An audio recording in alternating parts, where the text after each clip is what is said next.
छपरा बिहार से जूही जी स्क्रीन्स पे। जूही मैम, क्या करते हो छपरा में आप? सर अभी ग्रेजुएशन में पार्ट 1 में। अच्छा, पढ़ाई करते करते साथ में शेयर बाजार में भी इंटरेस्ट डेवलप हो गया है? Yes sir. बहुत अच्छा। कैसे कर रहे हो? ट्रेडिंग करते हो, कुछ फंडामेंटल्स पढ़ते हो, या कोई बता रहा है, ब्रोकर हेल्प कर रहा है? कैसे स्टॉक कैसे डिसाइड कर रहे हो? जूही, अगर टीवी खुला हुआ है तो टीवी म्यूट करना पड़ेगा, नहीं तो क्या इको आएगी, ना आपको समझ में आएगा ना मुझे समझ में आएगा। टीवी खुला है क्या? Yes sir. आपको शक था कि हम लाइव हैं कि नहीं, ऐसा शक कर रहे थे क्या हम पे आप? जूही मैम, पहला सवाल कौन सा? सर जियो फाइनेंस के बारे में। कितने लिए, किस भाव पे लिए? सर 232।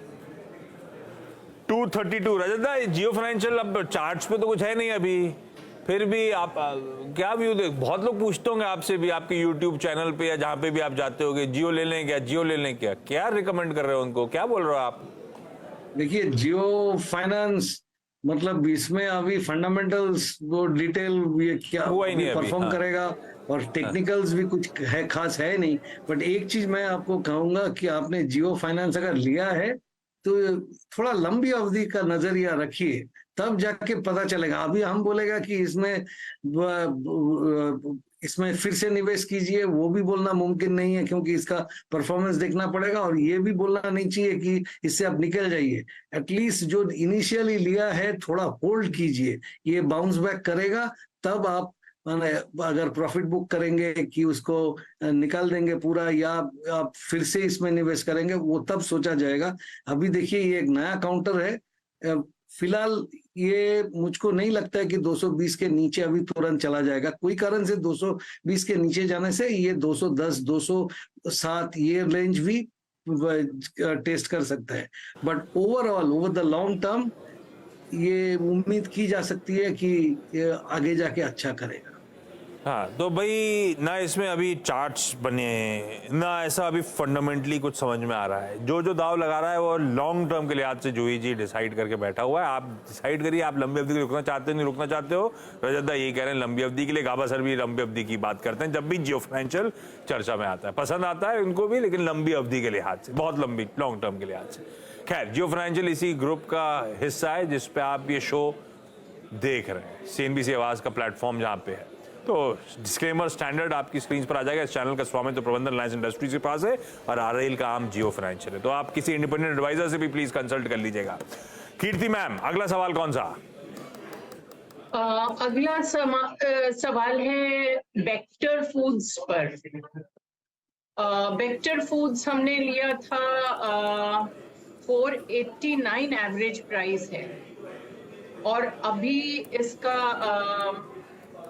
हाई ये गया है 1044 पे। तो जब ये थोड़ा उठने लगा था, मैंने मेजर क्वांटिटीज बेच दी थी उस टाइम, तो अभी बहुत ही कम होल्ड करती हूँ। बट इसमें सवाल है कि इसमें और बढ़ाना चाहिए इस प्राइस पे कि नहीं?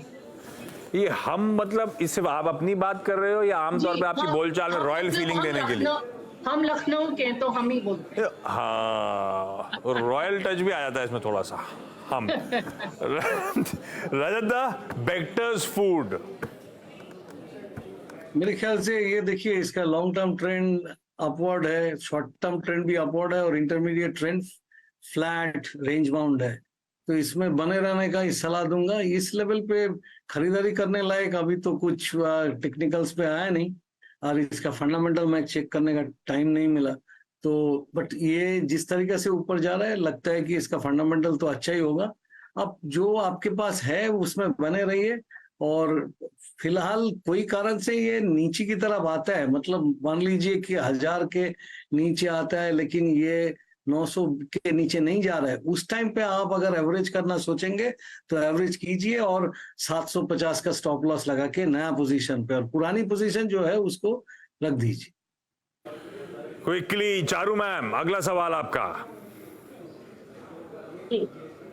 मेरे पास गोल्ड ट्रेडिंग है, गोल्ड के मैंने लॉट्स परचेज किए हैं, 31 लॉट्स हैं, और मैंने उसको 1985 पे पहला लॉट लिया था। उसके बाद एवरेज करते करते लास्ट मेरा जो लॉट है वो 1901 पर भी है। सो अभी लेकिन गोल्ड बहुत नीचे जा रहा है, तो मुझे क्या करना चाहिए? इसके लिए एक तोड़ निकाला। हाँ, एक एक्सपर्ट है HDFC सिक्योरिटीज के कमोडिटीज और करेंसी डेस्क के हेड अनुज गुप्ता साहब जुड़ते हुए। Anuj ji, good afternoon. Thank you so much सास बहू के लिए समय निकालने के लिए, और मेरे लिए भी। अनुज जी, सवाल सुना आपने चारू मैम का? जी आशीष जी बिल्कुल। क्या करें भाई, चारू मैम गिरे जा रहा है आपका सोना। देखिए, बड़ा अच्छा कंसेप्ट है, सास बहू के बीच में सोना आ गया है, तो मुझे लगता है कि जो मोमेंटम है गोल्ड में वो कंटिन्यू रहेगा। हालांकि शॉर्ट टर्म में थोड़ा सा गिरावट आया क्योंकि डॉलर इंडेक्स इंक्रीज हुआ है, बट आई एम श्योर कि जो मोमेंटम है गोल्ड का वो कंटिन्यू रहेगा। मेरी सलाह है कि ये होल्ड करके चलें अभी, क्योंकि हमारा ये मानना है कि क्योंकि अभी फेस्टिवल सीजन का डिमांड स्टिल आने वाला है, मैरिज सीजन है, फेस्टिवल है, और एक्सपेक्टेशन ये भी है कि FOMC इस बार इंटरेस्ट रेट शायद ना बढ़ाए, ये क्रूड के प्राइस नीचे आए हैं, इन्फ्लेशन कंट्रोल है, तो हो सकता है कि आपको आने वाले दिनों में एक अच्छा मोमेंटम गोल्ड में आता हुआ दिखाई दे। तो आई एम श्योर कि इनको होल्ड करना चाहिए। और अगर इनका जैसा कि मुझे लग रहा है कि इन्वेस्टमेंट बाइंग है, तो डेफिनेटली अगर ये ईयर एंड तक होल्ड करते हैं तो आई एम श्योर कि अगेन हम 1950 से लेकर $1980 तक के लेवल गोल्ड में देख पाएंगे।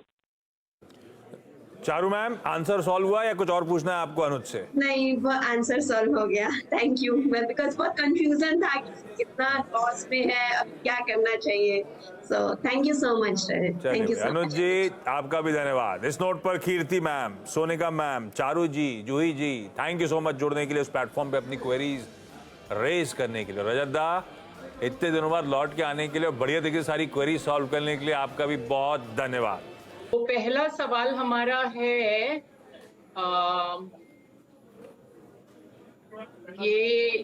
इस पे डिशमैन कार्बोजेन MX।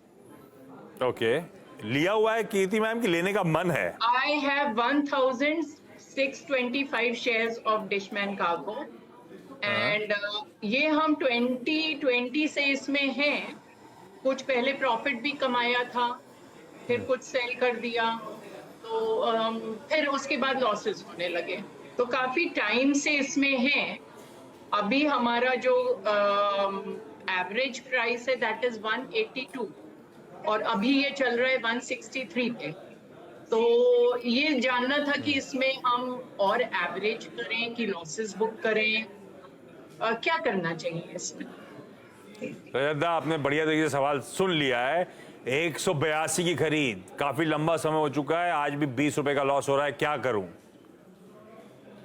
देखिए, इसमें उन्होंने जो लेवल कहा है कि उनका लेने का जो भाव है, मतलब एक्विजिशन प्राइस 182, वही 180 इसके लिए बहुत तगड़ा रेजिस्टेंस है। वो रेजिस्टेंस पार करने के बाद ही ये चल सकता है। बट मैं ये कहूंगा कि अगर आपको इसमें से निकल के कोई दूसरी काउंटर लेना है, वो आप कर सकते हैं, क्योंकि इसमें पिछले बहुत महीनों से दिख रहा है कि इसकी मूवमेंट बहुत रेंज बाउंड हो चुका है, और अभी कोई कारण से 150 के नीचे गिरेगा तो 140 के आसपास इसका जो 200 डे मूविंग एवरेज है वो टेस्ट करेगा, और वो टेस्ट करने के बाद में नीचे भी जा सकता है। और इसमें अभी ऑसिलेटर के मुताबिक, 14 RSI के मुताबिक यही समझ में आ रहा है कि ऊपर की तरफ मूवमेंट होने की गुंजाइश थोड़ा कम है। तो इसीलिए मैं सजेस्ट करूंगा कि आप इसको बेच के, अगर आपने लंबी अवधि के लिए रखना चाहते हैं तो RBL बैंक ले सकते हैं। RBL बैंक बहुत अच्छी परफॉर्म करेगा, जैसा आपका IDFC बैंक ने किया था पहले, उस टाइप का मूवमेंट इसी में भी आने का गुंजाइश है। खुलासा ये कर देना चाहिए कि मैं ये YouTube as well as my clients दोनों जगह पे रिकमेंड किया है, तो वो मेरी तरफ से डिस्क्लोजर है। I do not have any personal positions.